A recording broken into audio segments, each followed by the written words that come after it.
Hello everyone, and welcome to Divine Debut. This is Kathy speaking. Thank you for being here today, the 29th of August of 2021. Happy Sunday, everyone. Okay, this is your message. The messenger is here, and this is going to be a very quick message as I've got the divine spread that I will be doing later on today. I've asked you if you are interested in a love message, a personal love message today. So as you view the divine spread, when you've finished watching it, I suppose you can comment beneath with a yes please. A lot of you already wrote yes please under yesterday's daily message. Please comment under the divine spread as we'll be looking at those comments and sending you out your own personal love message. So thank you for your understanding. Thank you for your support. Okay, Sunday 29th of August. The moon is moving through Taurus still.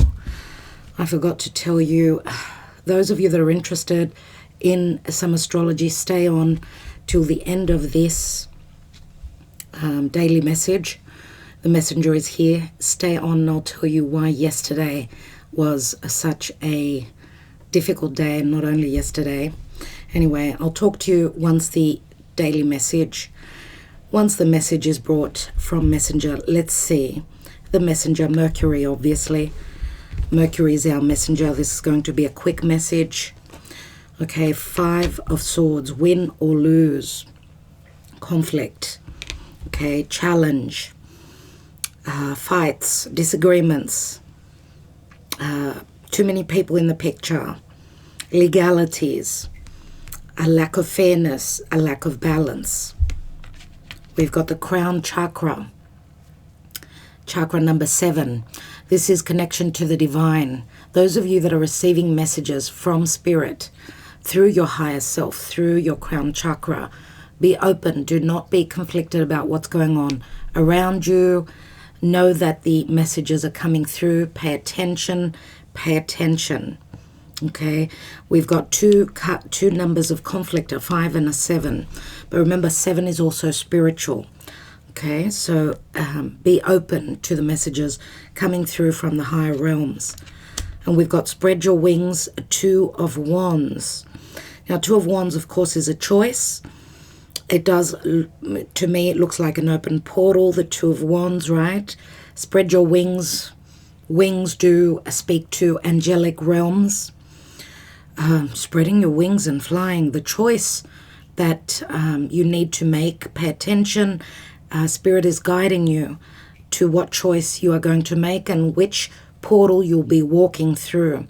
Now, if you're in conflict because there's an external noise or other people right around you that are blocking your intuition, and even what's going on in this 3D realm in our lives now, that is the challenge, to tune out and tune into what spirit is telling you. Spread your wings, that could speak of expansion, growth, obviously, ascending spiritually, someone taking flight, spreading their wings and flying to a certain destination. Could be anything. Let's see what's at the bottom here. So we've got the heart chakra. It is in relation to heart matters. Strengthening bonds, and this is the Ace of Pentacles, everyone. That's beautiful. We've got challenging times, the 5, another 5 of Wands this time, and does speak to conflict or being at odds, but it also speaks to doing the work. Someone is driven from their heart chakra. Someone's wanting something long-term. This is what their heart desires. But there's external influences or family members that could be in the way. The 5 of Wands is nothing major for me. It's all about doing the work, but communication is very important. As the 5 of Wands, I see it as 2 people not communicating well. That's why they're not on the same page. But remember that the Five of Wands is one step before the Six. So yesterday's message was ego, right? It's time to drop that ego. Even though you could be in conflict with someone, drop the ego, come from a place of heart. Okay, ground yourself. Ace of Pentacles is very promising, right? Just breathe. Four of Swords.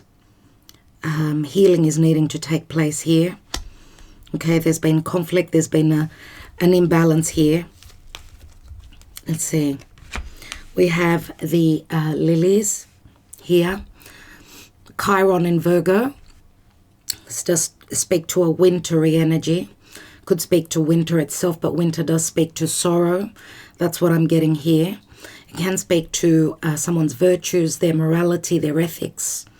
Okay, this is very much like the Empress, like Mother Mary energies for me. It can denote sexuality as well. We've got another ace. Okay, the Rider comes through, Mercury in Gemini. Lots of messages, lots of information, speedy messages, a lot of passion. News is coming through from Spirit, from the Divine. That's what I'm getting. There is a new beginning here. Even though it's a bit bumpy, a bit shaky, it's something that's coming through from the heart center. Coming together, Two of Cups, everyone. This is a strong love relationship, a strong bond, and the ability to come into balance. Okay, but coming through a place of heart, not from a place of ego.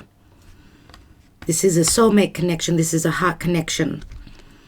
And we've got Leo here, the Strength card, control. Someone's been trying to control themselves from sending out those messages, from coming in with the news. They've been holding themselves back. They're conflicted about moving forward. Any forms of control will not pass. Okay. There will be challenges on a massive scale. We're looking at challenges. We're looking at a lot of tumultuous energies ahead of us, everyone. Just breathe. So someone's come out of heartbreak. Obviously, someone's coming out of that Three of Swords. So we've got a spiritual connection, a heart connection here. Trust what your messages are that are coming through from your crown chakra. Do trust in those. Do not be conflicted about that. You will be able to fly to your desired destination, expand, come into balance. Remember, twos are always about balance, fairness, justice. And we've got a strong controlling energy, if we could call it that. The bear does speak to protection, but it can also speak to a Martian energy, someone who's in a position of power, someone's taking leadership, those that are trying to be dominated by and controlled by a certain consensus. That's where the conflict will come through. Conflict, right? We've got the Five of Wands and Two of Wands. That's Seven of Wands, which does speak to someone being on the defense or having that higher ground to battle whatever it is that's trying to block this openness, this expansion, this growth, this justice, and this harmony. Remember, this could be a position of power as well. It can speak to a motherly figure or someone just who's at the top of their game. Let's take one more. And we've got the birds are coming through. There is nervousness for some of you. There's excitement for others of you. Okay, news is coming in of support. This is a lot of information with the birds. It does speak to social media. Okay, and it's a number 12, which does speak to Piscean energy. A lot of news is coming through about things that were unknown. And we've got the ship, which I love to see. There is a transition. There is movement. The ship is Jupiter and Sagittarius. Do not stop believing in help coming from the divine, or the divine is sending a powerful leader, a powerful person that's going to bring you good news, I would say more than likely. Something that was sort of blocked in the past. We've got a very feminine energy here, which is recessive, but it's pure. It's pure energy. The lilies do speak to purity. And this is Virgo, the Virgo season, I would say more than likely.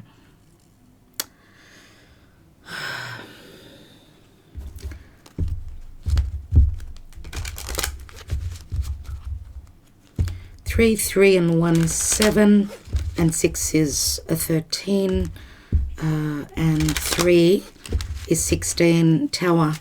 The Tower energy, Uranus in Taurus.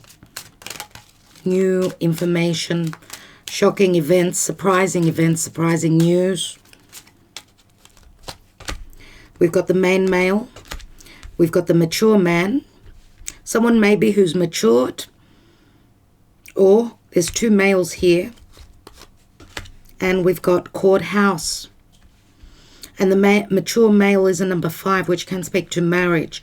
Someone's gone through a learning chapter in their life, or they are connected to another divine masculine.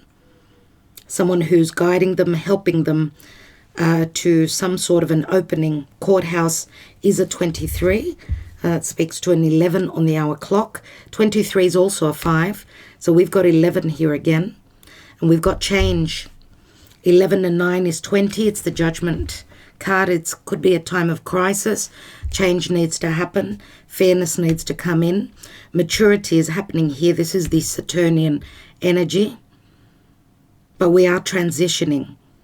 There's a lot of excitement ahead of us. A lot to do with taking flight. A bird, it means news. It means communication. It means flight travel. It speaks to having that higher perspective of what's going on the 3D plane. Okay. 20 does break down to a 2 again. Another chance maybe. Pluto. All right, so that is today's message, everyone. What I'm going to do now is I'd like to speak to you a little bit, just a moment, about the astrology yesterday, which I tried to do I tried to send a message out to the community, but I was writing for about 20 minutes and then I lost it for whatever reason. I suppose the message wasn't supposed to get to you yesterday. But what was going on yesterday, which was exact in the astrology, was that Eris, the goddess of war, she's the goddess of, well, she's the sister of Mars. She's transiting at the 24th degree through Aries, and she's in exact square to Pluto in Capricorn at the 24th degree.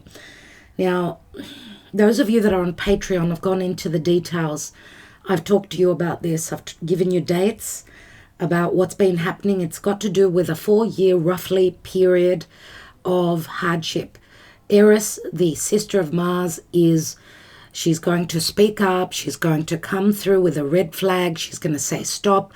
There is no justice. There is no fairness. She's going to take to the streets. She's going to revolt. And she's in square to Pluto in Capricorn, which is government, which is the boss, which is the darkness, which is Saturnian. Anything that is trying to hold her back, where there's been injustices. Yesterday, this square was exact, and it's the 4th time that they've squared exactly. Of course, we felt the energy coming up to yesterday. As I said, those of you that are on Patreon already know that. And that's why the energies have been so difficult. Remember that a square is we're turning a corner, but the work needs to be done. Personally, I was in the position of Eris yesterday. Speaking of injustices, being in front of anyone trying to do something unlawful and unfair. That's in my own personal life. I felt like I took the energies of Eris. I felt the energies. I checked the astrology and it just came to me and I thought, oh my, that's why. Right, so we're going to have another square on the 9th of October and the energies will be felt as we're coming up to that, we're still in that energy. And this has started Eris, which is a very slow-moving planet. It takes 500 plus years to move, to do the whole zodiac, and Pluto is very slow. So as you can see, this is something that we're living through now, which we'll never see again in our lives. And remember, Aries, where Eris is, Eris, E-R-I-S, she's the sister of Mars. So she's taking on the form of Mars as well. Now, Mars is in Virgo, right? Which is not in a good aspect. Virgo to Aries is an inconjunction. Something needs to be adjusted. Virgo is health, right? Virgo is service. Virgo is purity. It's not illusion, delusion, which is Pisces, which is right opposite. And that's where Neptune is, because we've been fed a lot of that. But this has been the first square, exact square was beginning of 2020, everyone. And this is how the story goes. That is another reason why there is so much hardship from the beginning of 2020. So I'd like to hear your comments. What was going on for you yesterday? What's going on for you today? We're still in that energy. Okay. For me, I don't know. I usually come out. I feel that I'm the Queen of Swords many times, where I see injustices, unlawful actions, lies, deception. That's when I come out as the Queen of Swords. Now, I'm a Virgo. Virgo is very logical. Very much about, thoughts, perception, truths. Virgo, very much about looking at the details. Now, we're all in the energy of Virgo. We're all taking on that persona. Remember, Venus is in Libra. She wants balance. She wants fairness. She wants justice. Okay, and that's what we're fighting for on a personal and on a collective scale. And when I use the term fight, I'm not talking about battling. I'm talking about putting someone in their place, using logic, speaking your mind, yes, not holding back, speaking your mind, but from a place of love, if possible. Remember, swords are double-edged. They can be cutting for both sides. So try as much as possible through peaceful, loving words. Try and bring logic and speak up. That's Eris, okay? All right, everyone, I will let you go. I've got a lot of work to do. The September readings are being prepared. Got a lot on my plate. Thank you all for your wishes. For my dad, it's not looking well at all. He's in hospital. God knows what's going to happen. It's not looking too good. So thank you very much for your prayers and your wishes. And I'm sending mine out to those of you that have got loved ones that are either in hospital or are not feeling well or are in a difficult position. Okay. Love and light to all of you. Love you all so much. I will be back.